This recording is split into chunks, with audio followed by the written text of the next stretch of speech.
we're finding that we're having a lot of traction from a lot of people because it works, and that's the other question. A lot of these startups aren't real, and they don't work, and we are basically using an LLM. We can do it on-prem and off-prem, and telling people that you just try it for free has been a hard model, but that's been the problem with the startup world, is finding that no one realizes they have a problem until you tell them you have a solution for the problem, and that's what we're trying to tell people. So one of the buzzwords in the startup world is scalability.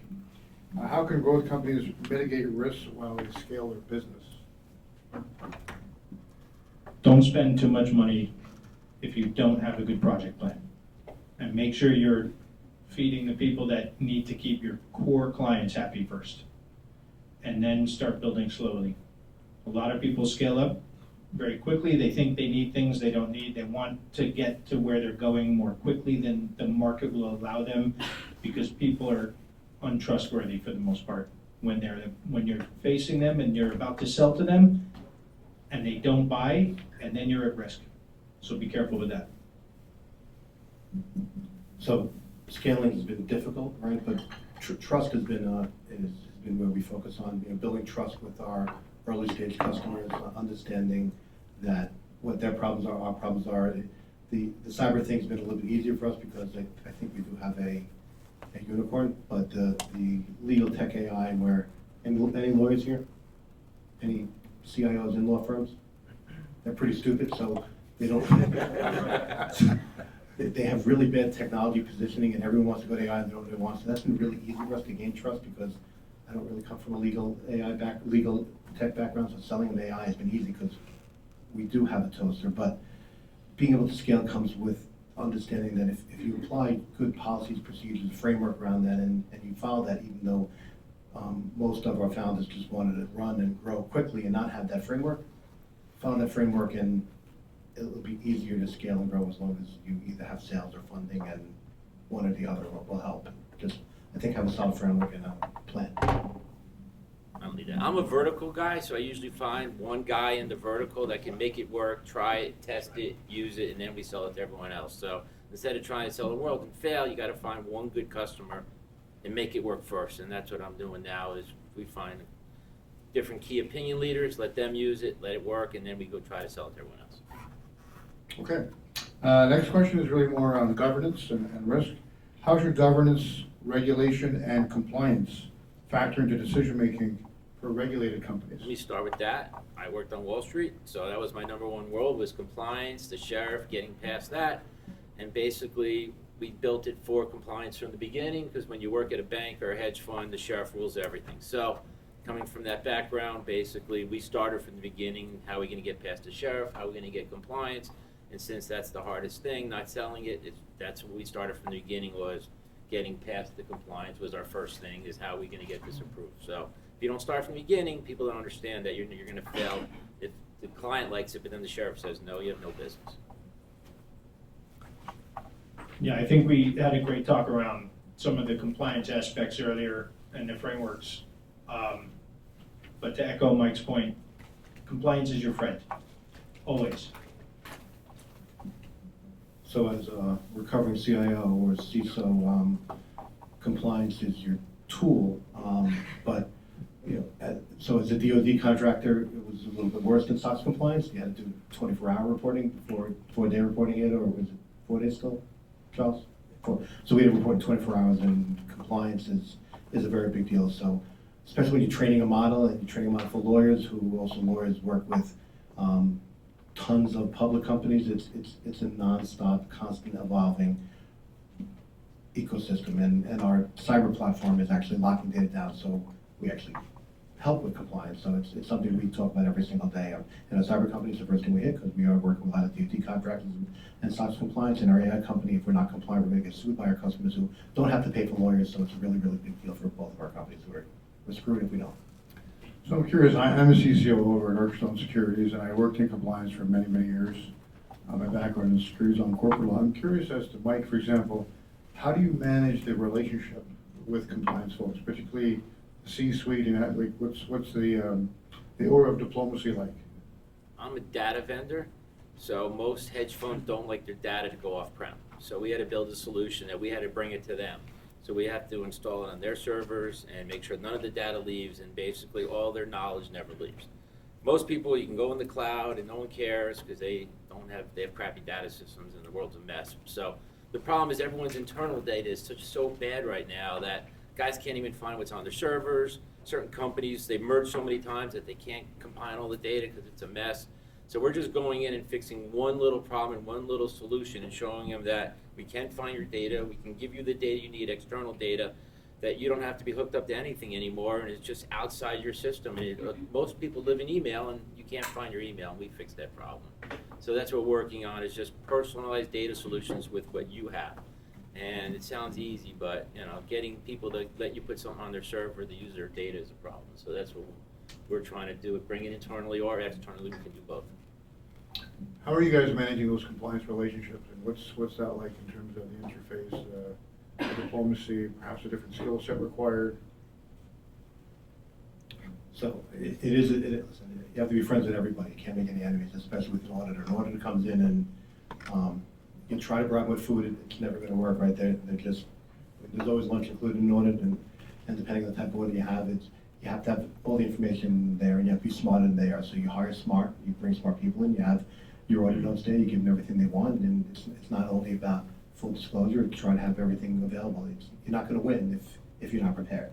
So if you follow the rules every day and you have a good model to manage your audit compliance, you have to do the audit. You do mock audits internally. You make at least some people on your team aware of how an audit works, and you do audit internals. You make sure the business is part of it, because the business is going to get audited as well, regardless of what area you're in. And we have to do this constantly. So we do regular internal audits when we have our audit come up, and we want to, then we impose on any of our customers to make sure that they have an audit, because it's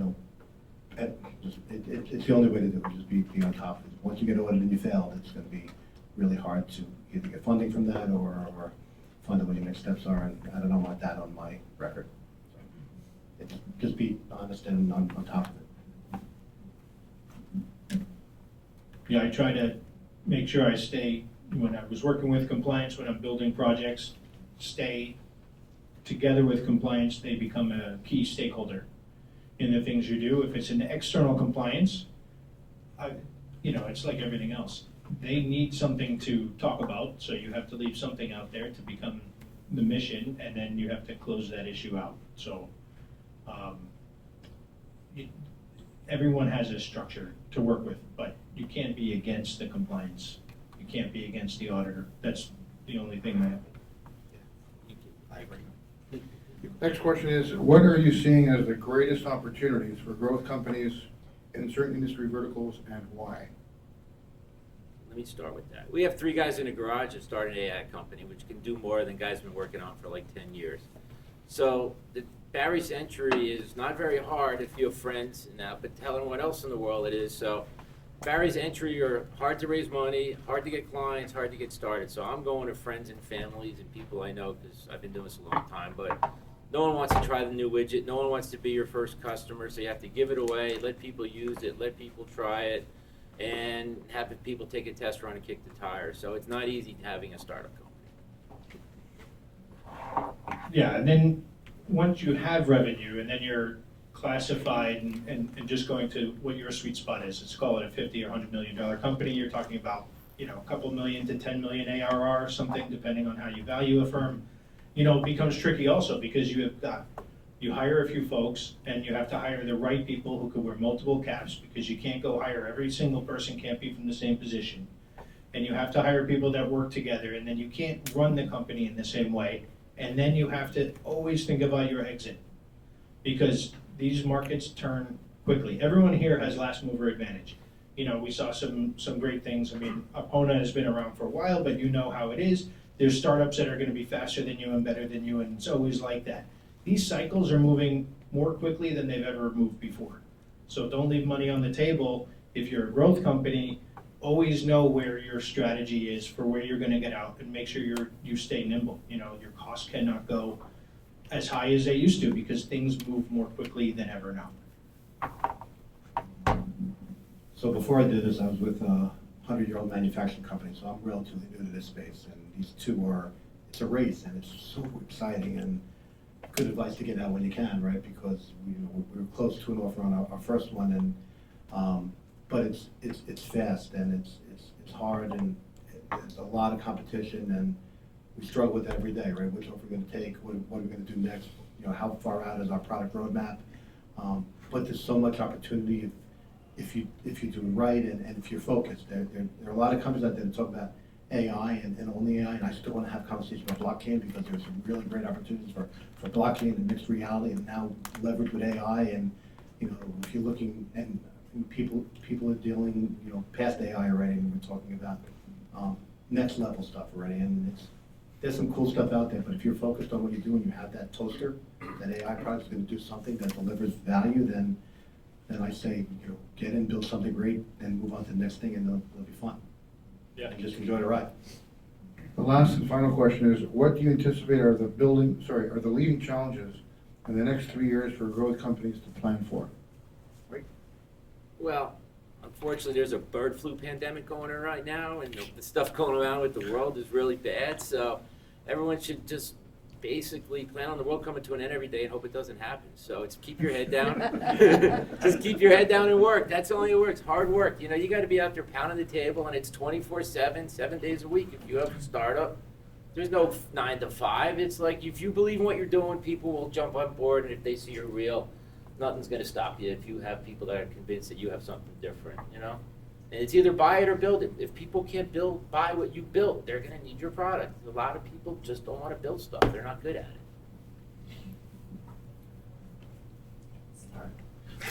it. Here's my charger. My battery drained twice already today. It's 24/7. You know, I was with Haley in Florida at a conference yesterday. I said, "Do you want to come here and do this conference?"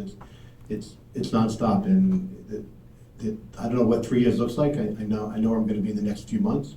We have an election coming up. It's going to hopefully disrupt a couple things in a direction that will hopefully scale our cyber company. The legal landscape is going to change drastically for us. Those are 2 areas I'm playing heavy now. I do think that the healthcare market is going to be very, very different in the next 12 months. That I think AI and mixed reality will have an impact on.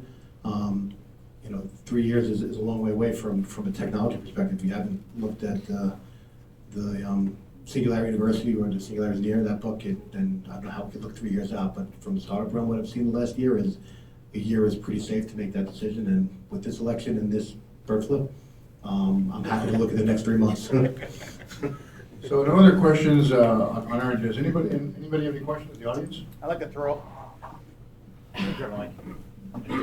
Used to the mic all day, so.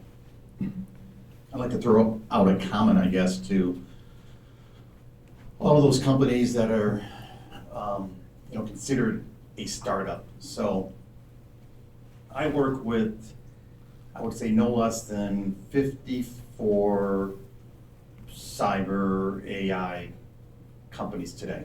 Okay, out of those 54, I'd say 35 are your very large, multi-billion-dollar successful companies, the Cisco's, the Proofpoints, the Recorded Futures, and the others, it's a good 20 or so, are between 1 and 20 million. And I see so many of these companies, they're so rigid at times. It may be because of a direction from the CEO or a direction from field marketing or the CMO, but I've seen opportunities missed because it wasn't going to be done their way. I've seen situations where a Fortune 500 company would have been a design partner, would have wanted to work with a startup company, and that startup company said, well, they're not in our territory. I mean, come on, it just, and I personally have worked with a number of CMOs who just think they know what they're doing and it's their way or the highway. And the thing is, I'm looking at it from the person that has the credit card and has purchased one of everything at General Motors, purchased one of everything at Samsung, I purchased one of everything at Harman Kardon. And I'm trying to provide some insight to them. And if it's not, they're just not flexible. They're very rigid. So I guess all I want to say is brainstorm more often. You know, don't think your way is the only way. Listen to potential buyers, even if they're outside of your territory. Because I've just seen too many missed opportunities. I mean, off the record, I can tell you of so many missed opportunities where a startup could have sealed a deal. They didn't want to, so guess what? One of the billion-dollar companies came in there and took it. You know, and from my perspective, if I was the CEO of that company, I would have fired the whole marketing team, you know? So many times, I just want to fire the CMO that I'm working with that works for some other company because they're just not flexible for whatever reason. And a few times, just to give you an example, this was out in, I think, Huntsville, Alabama. We had an opportunity for a dinner for a startup. I knew a company that wanted to buy the product. And again, the comment was, well, we're not, finance isn't our target market. But yet it was a Fortune 1000 company, and the logo would have been very worthwhile. And they said, well, we don't have the money for the dinner. So I said, I tell you what, the dinner will be free. I'll host the whole thing, it'll be free. If you don't make the sale, you don't pay a dime. They weren't interested, you know, so I took it up the chain because I just felt it was too good of an opportunity, you know, to be true. I took it to the CMO, went from the field marketing folks to the CMO, and the CMO said, I talk to my field marketing person all the time. We don't have the budget for this. And I'm thinking, it was free. Apparently you don't talk to your field marketing person all the time because it was free. And for that company, I just so happened to know the CEO. And again, it was just such a strong feeling that I had that I felt they were missing out. That I went one step further and I went to the CMO and said, I'm just telling you, this is what's going on within your marketing team. And this is why you're stagnant year after year after year, because they're not talking to each other. They're not taking advantage. They're not flexible. So anyways, I don't mean to get on a soapbox, but just be flexible. Yes, I do that for a living. I email the CEO of every company I have a problem with any company. So I've done that with Anderson. They have a terrible window. I bought 22 windows and 18 failed, and I emailed the CEO of Anderson last week because their product sucks. So I emailed the head of Macy's that I had a problem with. I've emailed the head of IBM.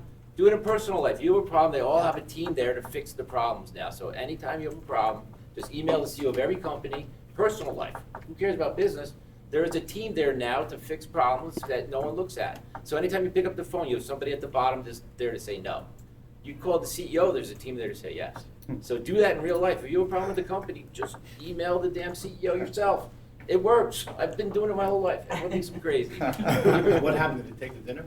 What's that? No. Oh, But Macy's went bankrupt. the dinner, yeah. So he's got Sell it. Anderson. Yeah. Blooming. It was too late.